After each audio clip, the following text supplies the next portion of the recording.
Joy Kelly, and I'm going to try shooting this all by myself just because I got so excited about this weekend. So this weekend we had a whole bunch of events for my business, and we had a lot of people from my daughter's team in town and people like not from my team in town. And I did a really good job of stocking my kitchen.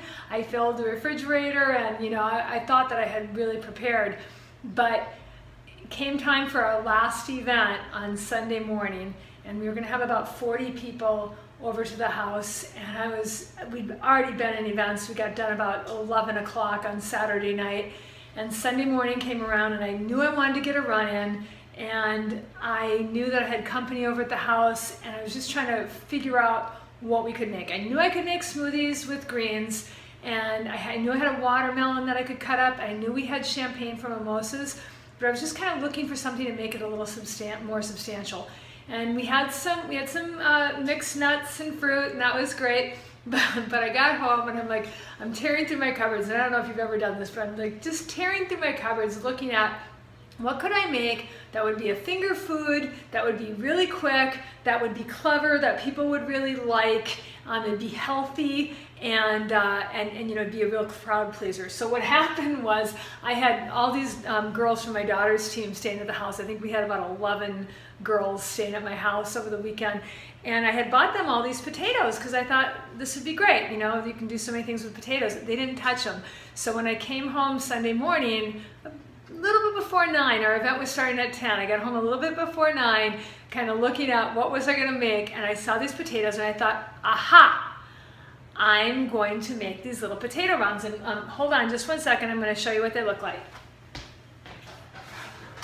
So I made some for you, and as I wish you could smell them. They are little rounds of these golden potatoes, and see how nicely golden brown they are, and they look like they taste yummy. Well, they do taste yummy. So I'm going to just show you how I made them really quick. First thing is I started out with a baking sheet, and as I've shown you before, I always like to use parchment paper because then I don't have to add any oil, number one. But number two, it makes cleanup really easy. So I'm putting parchment paper. This is white parchment paper. I usually get brown, but I'm just going to put it on the cookie sheet and see how it curls like this. I want to actually curl it the other way so it's face down, okay? So that's kind of the basic premise. Now I'm going to use this yellow potato, but you could also use a yam, and that's a whole different thing. So I'm going to cut up, I'm just going to cut really thin slices. Now, the thinner you slice them, the faster they're going to cook, and the more like a potato they're going to be. But if you want them, so let me just show you a couple of different ways. So I'm going to show you like 3 different sizes. So it just depends on what level of substantiability. So this is kind of, see how thin this is? That's like a potato chip almost. This is a little bit bigger, and that's probably my favorite way. See how thin that is? And I'm just gonna put that on the parchment paper, and then you can do something really thick like that, and that would be more like a breakfast potato or something you could pile some stuff on. For me, that's a little thick, so I would cut that again in half. All right, so this whole potato, what's really ironic is that this whole sheet was a potato smaller than the potato that I just showed you. So we had 40 people here, and I didn't even have 10 potatoes.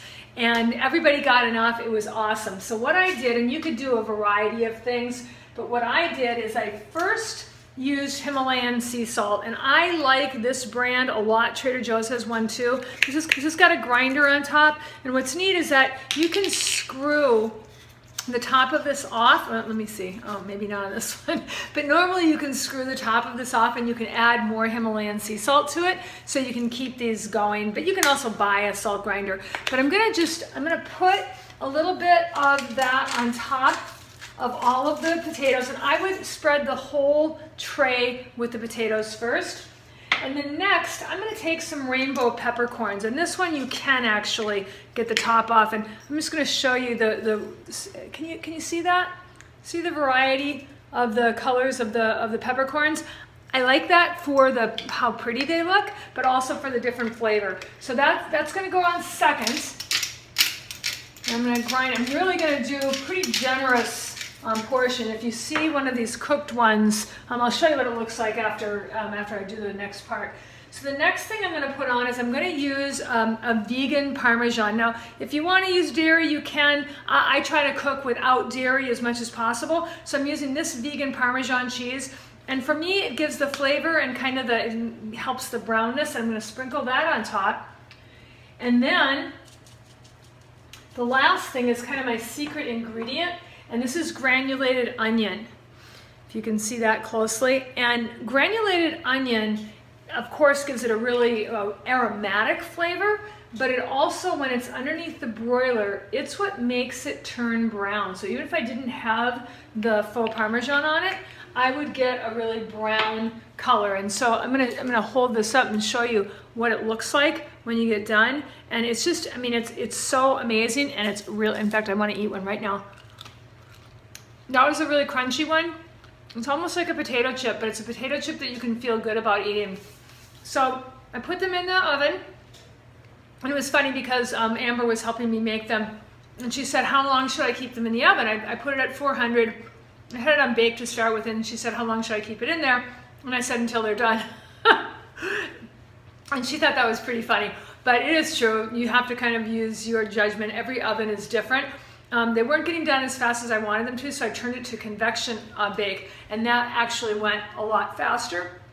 So we just lined pretty plates with these, and used a really colorful plate, and they looked beautiful. It was such a big hit, and when people came into the house smelled like onion and baking potatoes. Now, one thing you should know about potatoes is that they are really, really good for you. A lot of people think that potatoes aren't good for you, and that's because people load them up with sour cream and butter and all of that stuff. But potatoes themselves are fat-free, and they are sodium-free, which is awesome if you're trying to have a sodium-free diet. And another thing that is great about potatoes is that if you do have high blood pressure, and so you're trying to moderate your sodium levels, potatoes actually help you to regulate blood pressure levels, blood sugar levels. They're high in B vitamins, they're high in calcium, they're higher in potassium than bananas are, which is amazing. There's 620 milligrams of potassium in a potato. We need about 4,700 a day to impact our blood pressure in a big way. And a lot of people like to eat bananas. I'm not a big banana fan. Here comes my cat, totally ruining my entire kitchen. Moo, get off of here. Anyway, that's neither here nor there. You guys don't have to, hopefully you're not allergic to cats. But at any rate, these things were a huge hit. They were really healthy for people. They're inexpensive, and it was just a really fast, great way to add to this kind of brunchy feel that we had on Sunday. And I'm going to come back and show you how to make a couple of other additional dishes that you could add to this as soon as I can get rid of my cat.